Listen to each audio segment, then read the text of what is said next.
All right, what's going on, guys? Jeff here. Today is Thursday, and we got a little bit of things for us to actually go through. Okay, first of all, yesterday we went through the morning State Union. I kind of basically already went through you guys. What Biden basically said, it was basically like a unity sort of thing, and they were like kind of bring up the hoo-ha of the entire nation for people to have a lot more morale against the entire Russian-Ukraine situation.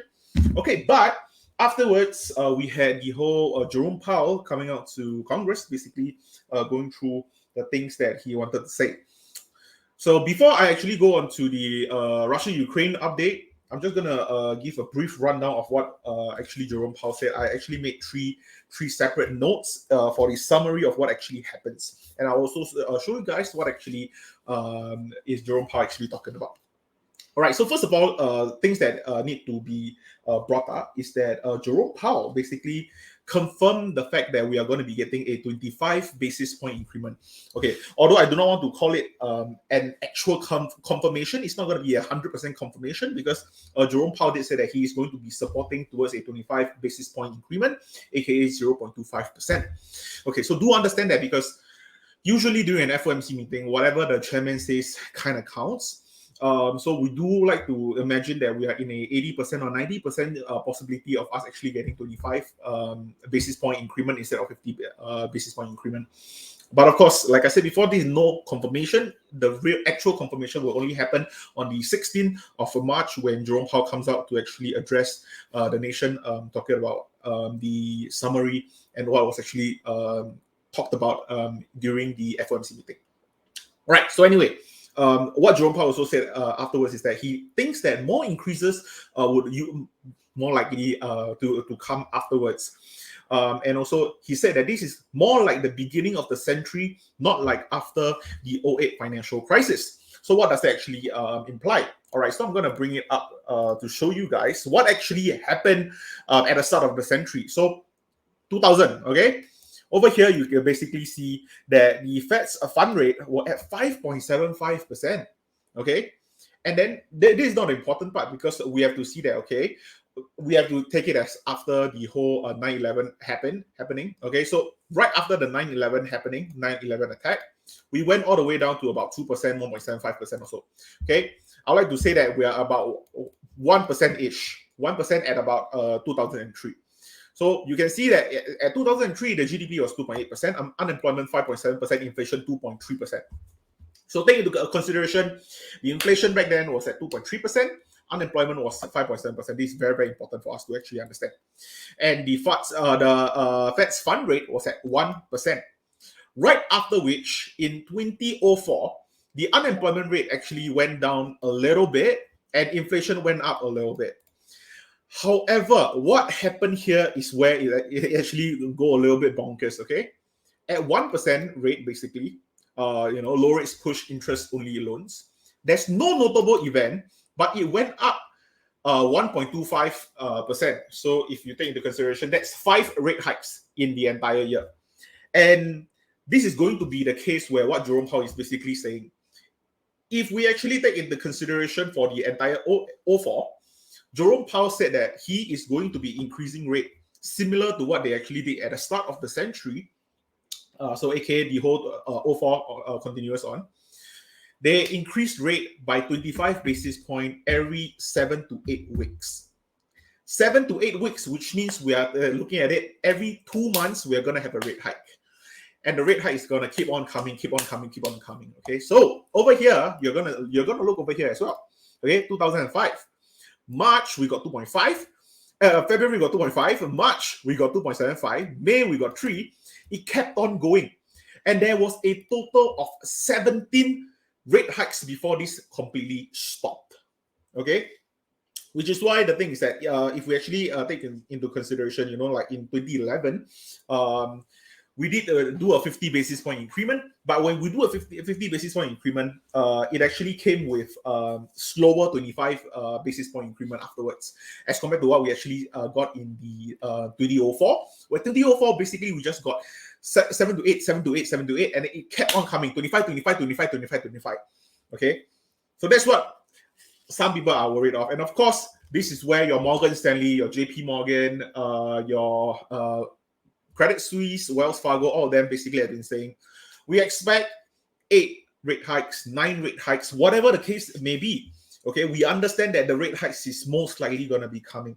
Okay, and there is a good chance, I'm not sure if this is going to be happening here, but there is a good chance that this multiple rate hikes, I'm not sure what is going to be announced in the FOMC meeting, but this might actually cause a lot of panic in the market, and we might actually come into some form of a pre-recession or a pseudo-recession for some term that people like to call it.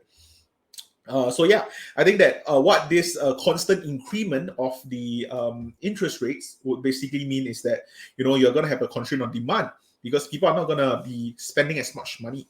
Okay, and not just people, businesses is not going to spend as much money. Businesses don't really have so-called free money to get anymore, because as compared to what we had in the pandemic, it was 0%. Companies basically just loan out as much as they can with whatever collateral they can, and then just reinvest the money into the market. It's almost like free money for the entire market. Okay, so but the whole point of them doing so is because they want to make sure that the money is actually, you know, going around in the market, kind of giving some form of circulation to the money supply in the entire system. Fair enough, but it's going to come to an end, and what we are kind of worried about. Okay, and this is also something that's going to be quite important. That means for the 16th of March, what we'll have to be looking out for 30 minutes before Jerome Powell come out to talk, which would most likely be 17th of March in Singapore at 3 a.m. We will probably get the FOMC report coming out, and we have to look out for the dot plot and also economic projections. So if the dot plot, with the entire Federal Reserve thinking that there is a possible chance that we might hit 5% in 2024, for example, which is not crazy anymore, because Jerome Powell basically just opened up the Pandora's box, saying that there is a possibility for us to actually reach 5%, if anything. Okay, like I said, over here, everything is actually shown. All the way to 2006, we went all the way to 5%. Okay, of course, I'm not saying that we are going to hit to 5%. Okay, but if the projection shows that we might actually hit 4% or even 3%, that's going to be scary enough. However, do take note that this is also a very, very good thing for the economy, because let's not forget, we have a 7.5% inflation on our back. Okay, we need to increase the inflation. We need to get a pseudo recession going on, because this pseudo recession is gonna hit hard. Everyone's gonna suffer a little bit. We get inflation down a little bit, and then we can get rid of the wage price spiral. And okay, so if you guys do want to see all the scenarios that I actually thought about as well, follow me on Instagram. I swear to you guys, okay, if you guys are not following me on Instagram by now, I don't even know. Okay, just follow me on Instagram. In my story, if you actually watch this early, you'll be able to see that there is a story post where I actually talk about how the 3 different scenario where what happens if the Feds were to either increase the rates too slowly or too quickly, or do not increase it at all. Okay, but anyway, let me just continue with the summary. I don't want this to get too long as well. Okay, afterwards, he did say that the oil prices do not have the potential to do a spiral in the prices, as this is a one-time increase only, because when a senator basically asked Jerome Powell, you know, with this whole Russian-Ukraine situation, oil prices is going to continuously going up. Okay, so how is Jerome Powell going to stop this situation? And Jerome Powell basically answered in this manner, which I think is very, very smart, and also something that we did not really realize as well.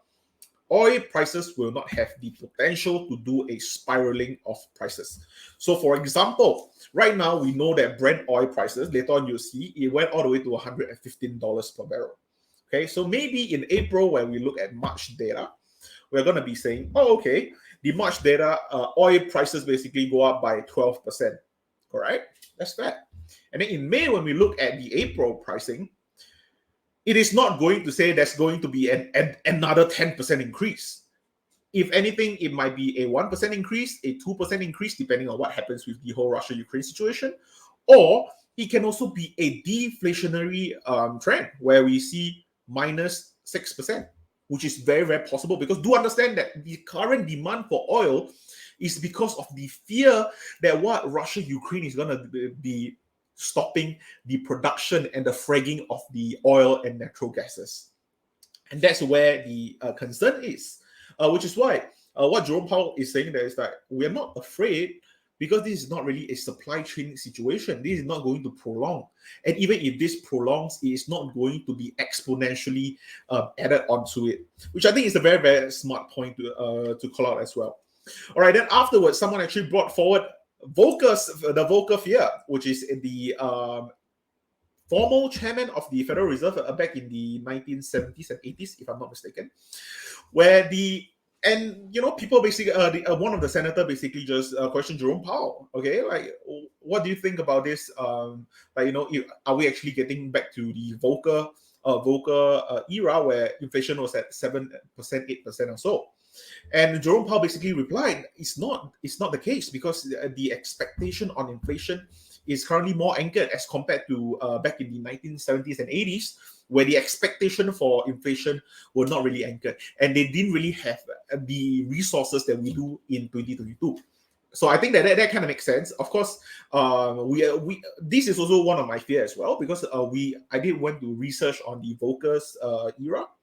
For Volcker, basically, they had 7 to 8% inflation continuously, and then basically they needed to be hit by a horrible recession for them to actually destroy the entire inflation and then just restart anew again. It was pretty horrible, and I think that in 2022, hopefully we do not make that mistake. Okay, I'm hoping Jerome Powell do not make that mistake. All right, then afterwards, someone actually asked about the labor market in the US, and of course, Jerome Powell also actually addressed the situation, saying that right now the labor market is very, very tight. However, the tight labor market is only in the bottom quartile. Okay, that's, in his words, the bottom quartile, and not in the second and the first quartile, which is very, very important, because the thing is that if you actually read up on the news on the employment side of things, you see that Target, or you can see, was it Quicksilver, or I forgot what was the retail company. All of them basically increased the minimum wage all the way to $25 per hour. Okay, and these are considered the fourth quartile and also the third quartile kind of jobs. For the first and second quartile, the labor market is actually normal, and he feels that the labor market will eventually have to cool down, and that is still okay. And even if the hot and tight labor market in the fourth and third quartile continues to stay at this manner, eventually companies will then have to bring forth the price down to the consumers again. This might cause some form of a wage price spiral, but the thing is that eventually this will cool off. That's what Jerome Powell thinks. Not sure. Right, then afterwards, he talked about housing, because a senator asked about the housing in the US, and basically right now Jerome Powell said the same thing, basically with labor, but it's in a different form. He's saying that the housing demand right now is very, very hot. With the high demand and with the lack of workers, and also with the lack of legal immigration due to COVID. Okay, due to the pandemic, they cannot get new immigration workers. They cannot have more labor force working up on those houses, fixing up those houses and such, because the supply is kind of being kept due to the lack of workers. Okay, and the demand is going to continue because people do want to invest into the real estate market in the US. But he did say that because in the future, because housing has always been a very interest rate sensitive market. So when the rate hikes actually happens, inevitably, of course, the housing market would definitely cool off, which I definitely like this answer a lot, because that kind of answers out for people who are very, very worried about the real estate market in the US. All right, two more. Okay, stable coins. He talked about stable coins, and he talked about how right now they're actually getting down on the technical and the policy side of things, which I still think is very, very weird, because I'm pretty sure that they can actually get this out. But of course, they do need to get a yes from Gary Gensler. However, they did say that this will be pegged to the dollar, which I think is kind of what we already expected to begin with. But of course, this is very, very important as well, because a stable coin can also be pegged to like gold or whatever it is. I'm very, very glad it's pegged to the US dollar.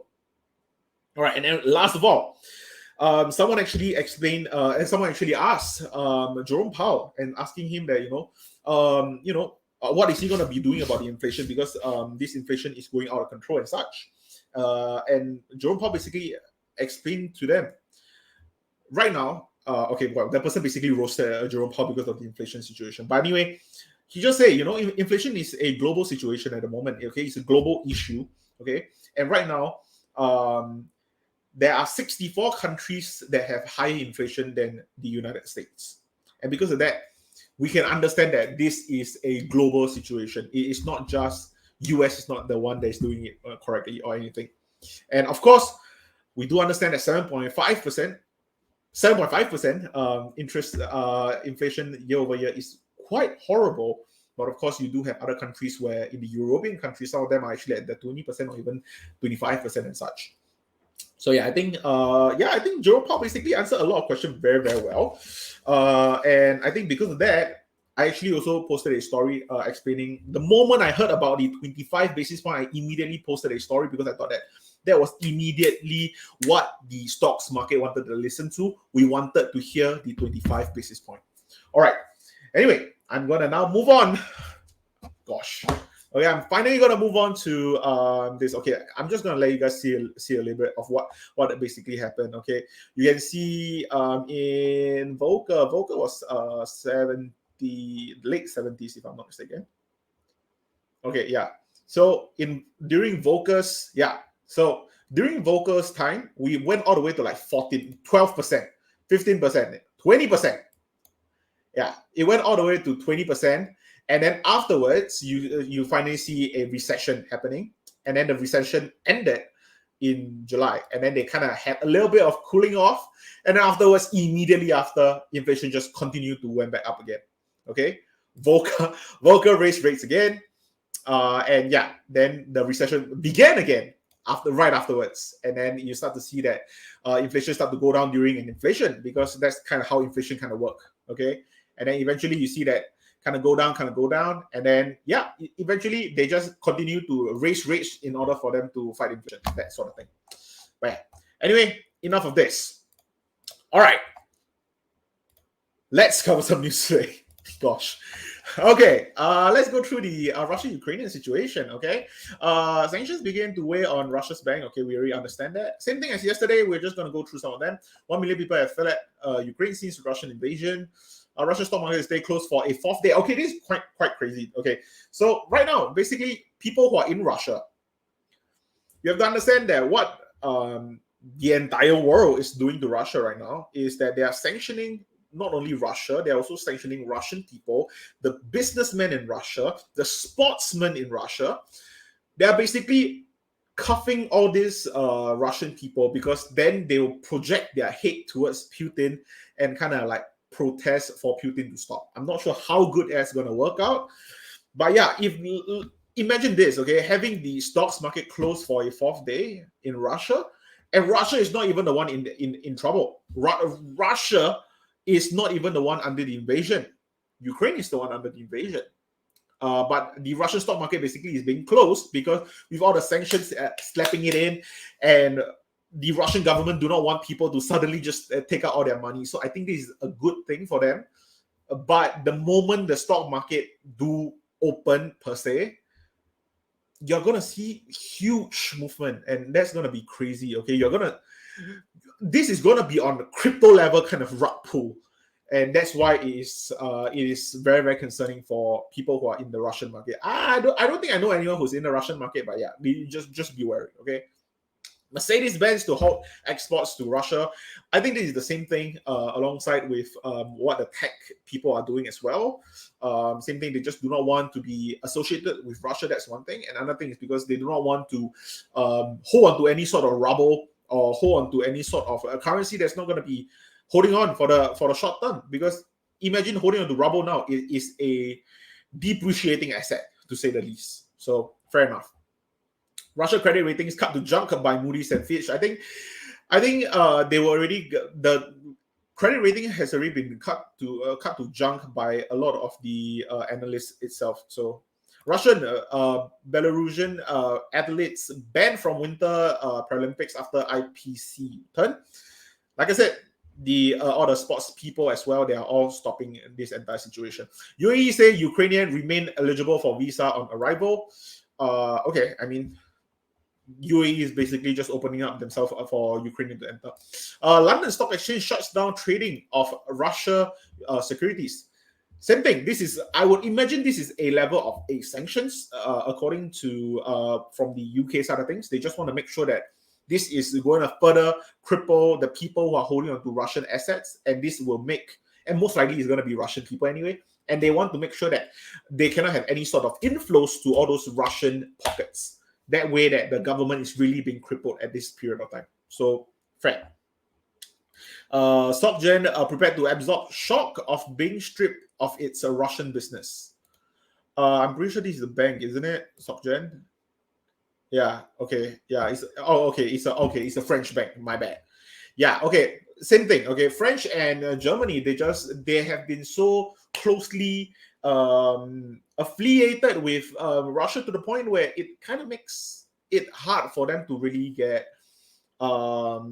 unaffiliated, if that makes sense. So yeah, but for SocGen, prepared to absorb the shock of being stripped of its Russian business. It's gonna really hurt the company. I'm not sure what are they doing with their credit rating. So I'll have to check later on. Okay, oil prices surge as Western sanctions spook purchase of Russian crude. It went up all the way to 115. Of course, we do expect that the prices of crude would eventually go to 120 or even 130. Personal thought. I do think that we are going to hit to about 130 because I do see this war going on for at least for another week or so. I don't think this is going to be turning out to be an occupation, because I feel that if this drags on long enough to become an occupation, chances are the EU or the NATO would eventually just step in. Right now the NATO really wants Ukraine, and I do not see it as anywhere else. And of course, we do need to ensure that Ukraine is also the one that wants to really enter into NATO. I'm pretty sure Ukraine wants to do so, but I'm not sure how the process is going to be. But yeah, that's kind of my thought process on this. All right, UK-backed satellite operator OneWeb scraps Baikonur launches after Russian pressure. Let's see. The satellite company suspending all launches of its satellite from the site in Kazakhstan operated by Russia. Okay, so almost like a little bit like a Nord Stream, but this one is for the satellite. So on the network side of things. Fair enough. Because it's UK back. Okay, I can see why. Okay, just understand that if it's under US or UK, they are damn anti Russia at the moment. So anything to help the Russia is gone. Okay, any regulator from US or UK is going to go against Russia without a doubt. Okay, UK moves to cut off Russian aviation from insurance market. Like I said, if it's UK, US, it's gone. Okay. Russia likely to miss interest payment for first time since 1998 crisis. Okay, so this is going to come back to the whole real estate market. And we have to actually talk more about Evergrande now, because this is basically going to be connected to Evergrande, similar to how Evergrande they actually missed on their interest payment and such. So right now, this is going to be troublesome, and especially with how Russia basically having most of their income or like 20% or that 30% of their GDP actually coming from crude oil and also natural gases itself. So this is definitely going to be affecting Russia for them to really hit on their interest payment. But I think that this would actually draw some form of comparison to Evergrande. Of course, for Evergrande, it's a kind of a different situation, because Evergrande was more like a too big to fail kind of situation. And then they realized that, due to the pandemic and they have a lot of loopholes and such, they failed badly. But for Russia, like I said in one of my videos where I explained about the economic reasons for why Russia invaded Ukraine, chances are Russia probably miscalculated on how much they actually needed to invade into Ukraine. Okay, so, all right, I'm going to go quick because right now it's 24 minutes. What a war in Ukraine looks like on a Russian state media. Okay, never mind. Spotify closes the Russian office, but service still available in Russia. So yeah, I mean, closing the office, I think, is more like a safety measure sort of thing, I guess. But the service being available in Russia, I don't think that it's going to be that crazy. They are just going to be allowed with music, podcast, streaming, and such. I think that's still all right. I don't think that it is. I don't think Spotify is really gonna be doing a lot by stopping the service to Russia. I don't think they are gonna be helping much either. So I think it's a lot more beneficial for them to just keep it as it is. Let's see. The streaming giant said it reviewed thousands. Blah blah blah. Okay. He also removed content from Russia state-backed RT. Okay. We think it's critically important to try to keep our service operational to allow for the global flow of information. Yeah, okay, yeah. Like I said, I think it's just basically a lot more beneficial for him to just keep it as it is. Fair enough. Okay, Russian oligarch Igor Sechin seized by French authorities who say it was preparing to depart. I mean, right now, this entire oligarch situation as well is a whole nother beans for me to open up. So I don't want to open them up now because I think I'll go on for way too long. But yeah, okay, that's basically all the development that we have. Okay, honestly, it's not a lot of development for us to actually really go through. But let's just go through some of the news before we just end this so I can go and have my dinner because famished. Okay, oil briefly tops $115. Stocks future wobble clearly. Okay. Inflationary impact of oil and natural gas surges is clear. Like I said before, it's probably like what Jerome Powell said as well. It's probably going to be happening in March, where it's going to be reflected in April. Inflation is going to be stickier. Yeah, it's harder for you to actually get it off. Interest rates will be pushed up by central banks worried about inflation, and that will be bad for growth. Of course, same thing, because it will be bad for growth, but at the same time, it's going to be bring down inflation. So I think it is for the greater good sort of thing. Unless we want to go through the whole Paul Volcker situation where we have insanely high inflation for like 3 years, and I don't think we are ready for having 3 years of 20% interest rate. I don't think we can do that. All right, stagflation is the big concern for 2023, which is what I explained this as well. I do think that stagflation is most likely going to be the next outcome that we are going to be getting, because I don't think Jerome Powell is going to do what he did in 2004, where he slaps out the interest rates one after another every 7 weeks. Okay, I can see him increasing rates profusely, but I don't see it in every 7 to 8 weeks. I do see it more of like 15 weeks or 16 weeks, where he will probably just keep on doing that. And he because right now he did say that the war is a game changer. His words, okay, that this war is the game changer. So of course, this war, I think that this war basically changed Jerome Powell's mindset to think that he actually wanted a 50 basis point increment, but he think that if a 50 basis point increment on top of this entire invasion situation going on is going to destroy the market. And he just thinks that it's a lot easier for him to kind of just ease into the market with a 25 basis point, which this is what I would do as well. Okay, honestly speaking, if I'm in his position, that's what I would do as well.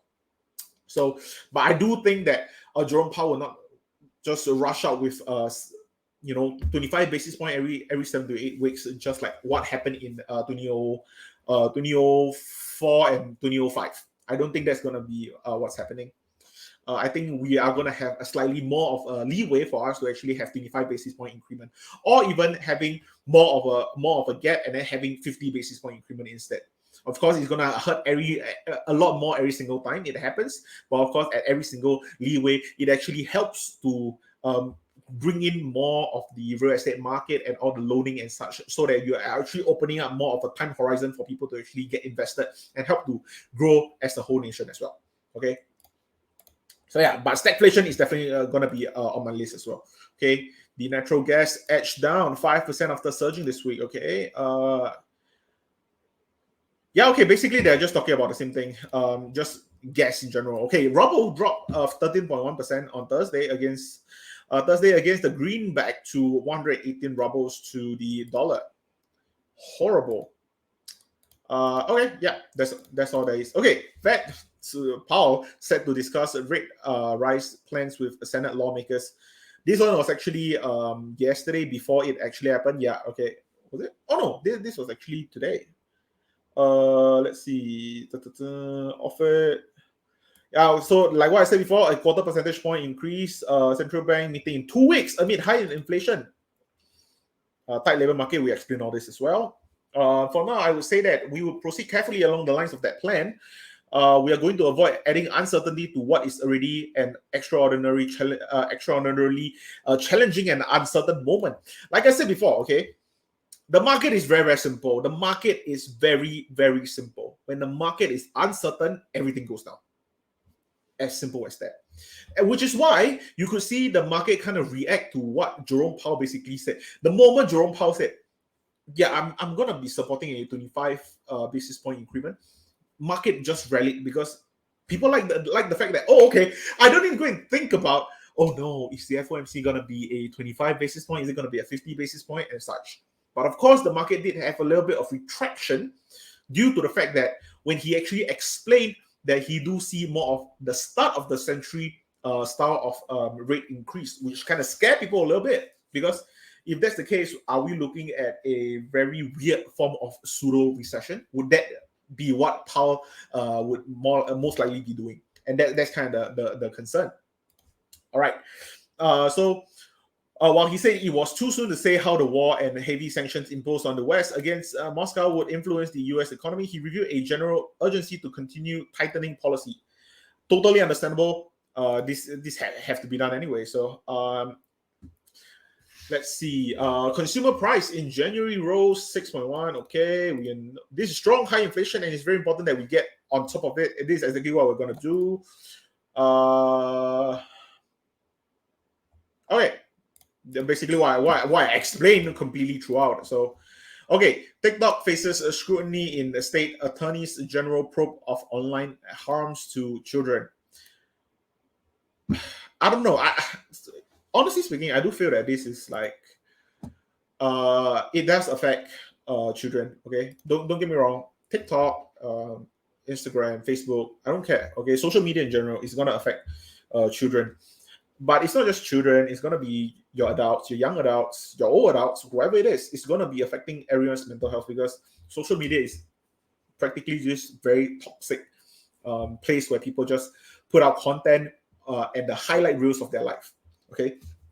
And because of that, it kind of creates this form of dissatisfaction with your actual life. And of course, this is going to cause a lot of mental problems, especially with the young users who are on TikTok most of the time.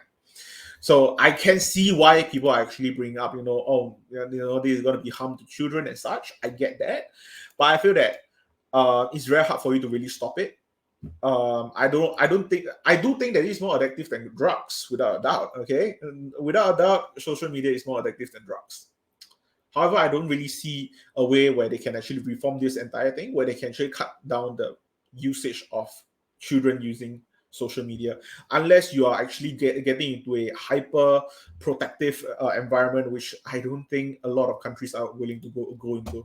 So yeah, I mean, if you really want to do a lot of investigation, yeah, okay, see, like they're getting into the investigation with Instagram. I remember the Instagram situation. Okay, I covered it on Instagram the other time. Kind of ironic, but yeah.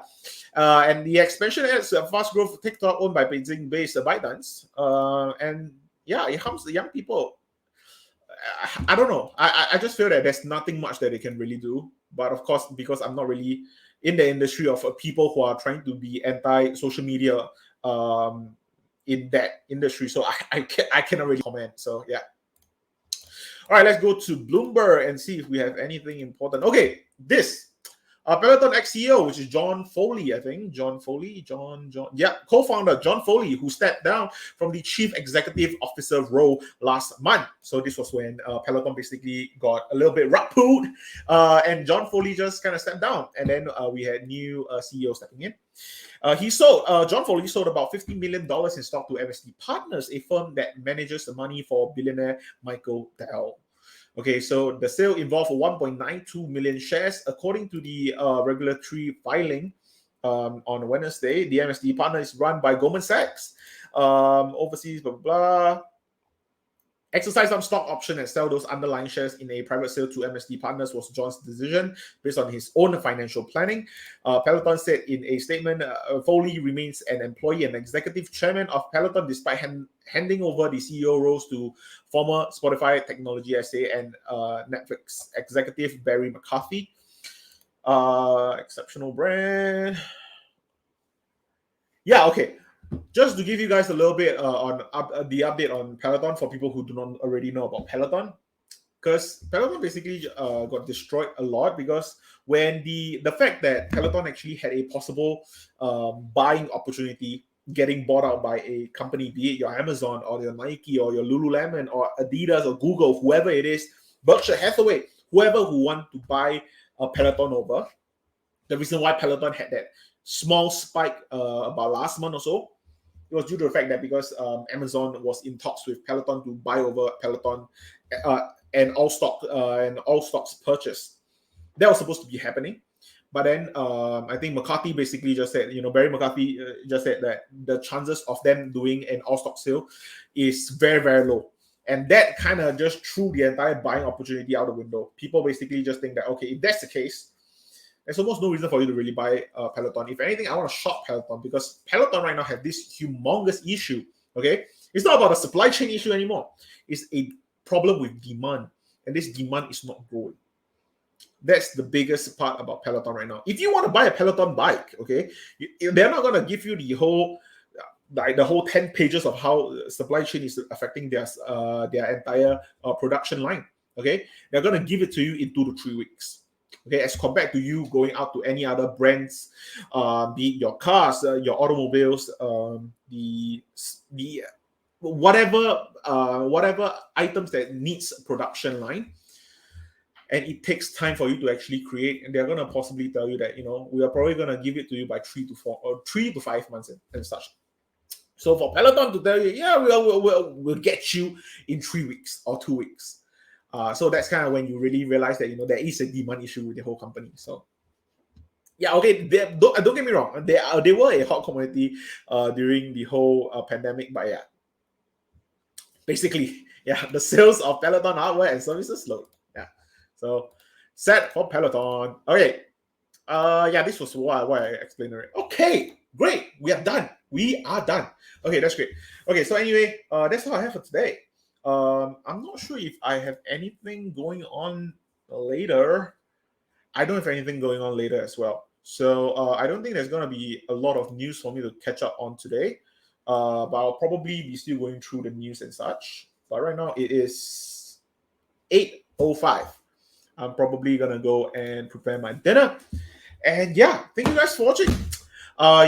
Please subscribe to my channel if you actually watched it this far. I hope that you subscribe and also drop me a like down below. And of course, go down to the description box below as well, because I do have sprinkled some links down below for you to get some free stocks using Mumu and also Tiger. And also, if you're a Singaporean and you have not really delved into crypto yet, you can also get $10 free Bitcoin using my Gemini link. And of course, if you're not from Singapore, feel free to use my Coinbase link instead. As because Coinbase do not really do withdrawal for Singapore. I do not know why. So it's better for you to go over and get your free Bitcoin on Gemini if you're from Singapore. But anyway, thank you guys for watching, and I'll see you.